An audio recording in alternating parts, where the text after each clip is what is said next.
संसद के विशेष सत्र में महिला आरक्षण बिल पास कर दिया गया। इस बिल के पास होने के साथ ही एक बार फिर जातिगत जनगणना की मांग जोर पकड़ने लगी है।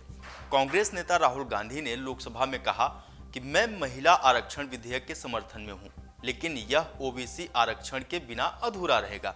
उन्होंने कहा कि भारत में कितने ओबीसी, दलित और आदिवासी हैं, इस सवाल का जवाब सिर्फ जाति जनगणना से ही मिल सकता है।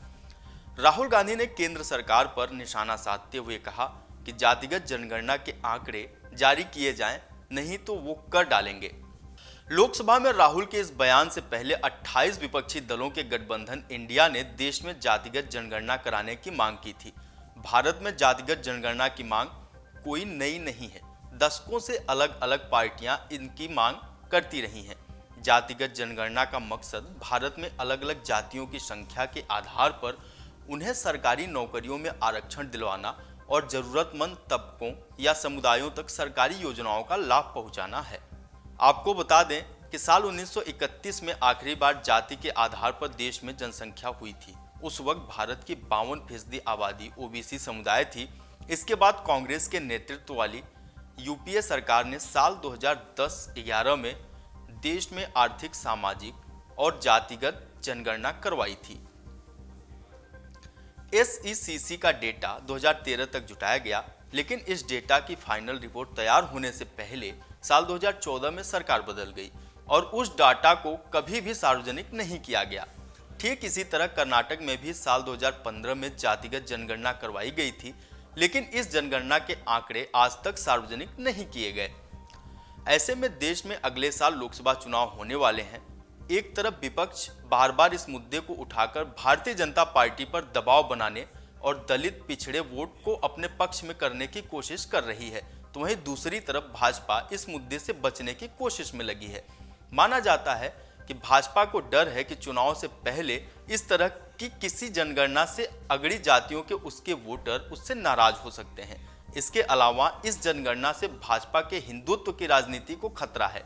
इसकी सबसे बड़ी वजह यह है कि अभी तक जिन चुनावों में जाति के आधार पर ध्रुवीकरण हुआ, भाजपा के लिए बड़ी मुश्किल खड़ी हुई।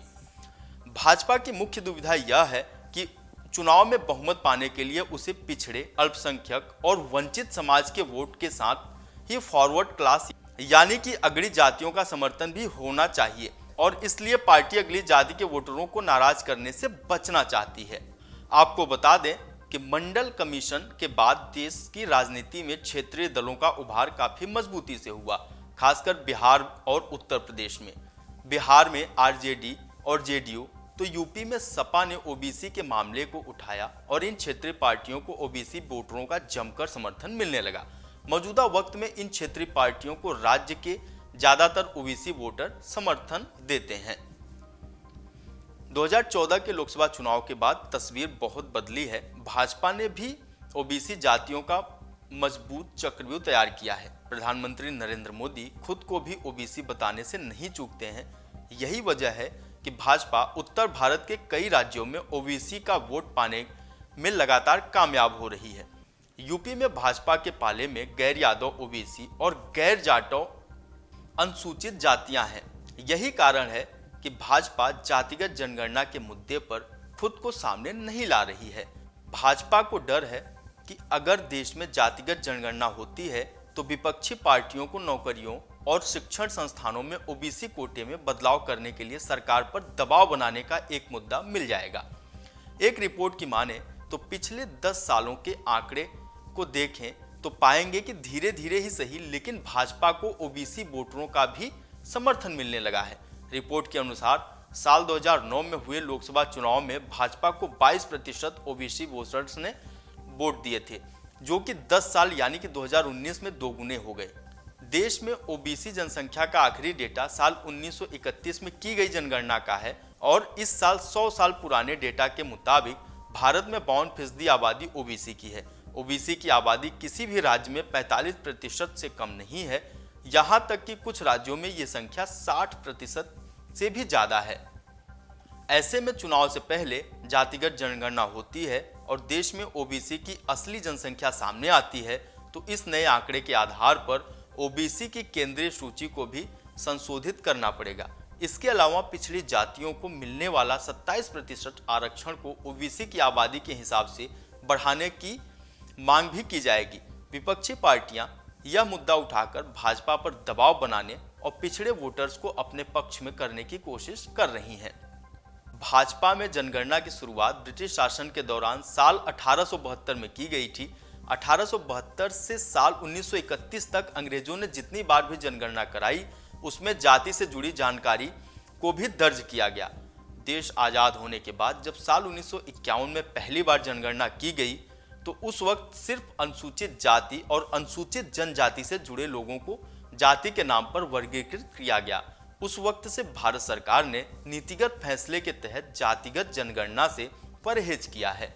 साल 1980 में भारत में कई क्षेत्रीय राजनीतिक दलों का उदय हुआ। इन दलों की राजनीति जाति पर आधारित थी। इन क्षेत्रीय दलों ने अपने अपने राज्यों में न सिर्फ ऊंची जातियों के वर्चस्व को चुनौती देने का काम किया, बल्कि तथाकथित निचली जातियों को सरकारी शिक्षण संस्थानों और नौकरियों में आरक्षण दिए जाने को लेकर अभियान शुरू किया।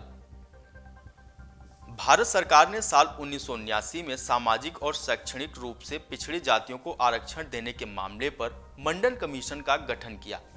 इस कमीशन ने ओबीसी श्रेणी में आ रहे लोगों को आरक्षण देने की सिफारिश की, लेकिन साल 1990 में इस सिफारिश का लागू किया जा सका।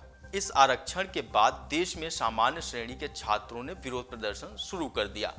अब तक जातिगत जनगणना आरक्षण से जुड़ चुका था, इसलिए हर चुनाव में राजनीतिक दलों ने इसकी मांग उठानी शुरू कर दी।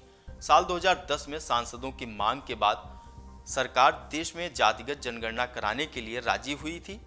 केंद्र सरकार ने जुलाई 2022 में संसद में बताया था कि साल 2011 में की गई सामाजिक आर्थिक जातिगत जनगणना में हासिल किए गए जातिगत आंकड़ों को जारी करने की उसकी कोई योजना नहीं है। सरकार के मुताबिक इस जनगणना में कई तरह की विसंगतियां थीं। अमर उजाला अब आपके टीवी पर भी। अपने स्मार्ट टीवी पर YouTube पर सर्च करें अमर उजाला, चैनल सब्सक्राइब करें और देखें ताजा खबरें, वो भी HD क्वालिटी में। और हाँ, बेल आइकन दबाना ना भूलें ताकि हर खबर हो आपके घर। अमर उजाला, निष्पक्ष, निर्भीक, निरंतर।